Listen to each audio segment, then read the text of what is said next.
maso uba dole so ɗana sa kunjiya jarumin maza ta kaɗai da lafiya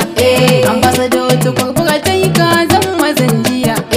uba wajen mu mai kirki da farar aniya girma ya tunda girma gaishe ka nake garuwan kefi ne mai hana mugu ya sake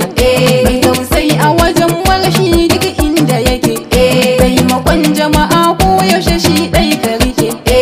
gina al'umma ƙasar gaba na gabanka ka ka wuce makiya dole su barka ka zamto fitila mai haska al'ummarka kai ne kai gaba dami gaba duk mun bi ka waliya ba a ganin ƙarshe na kajan zaki na injiniya Hassan gaida sarkin yaki mai fada da cikawa mata walla hamshaki mai shiga girma da kamala bisa doki ka zama kiwur ka zama sawud kai mun karka kauri sha sassaka kake ba na gabanka rumbun hatsi da bawa sai ya barka uba na umma kursun ba maza a gabanka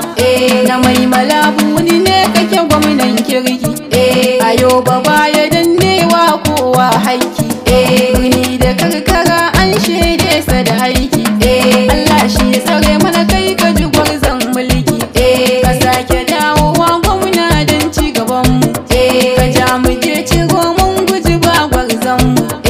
a lafiya da yi mai malamai kaunar mu na injiniya Hassan kake mai tausan mu Jamilat mai waka ta Kaduna na yi gaishe ku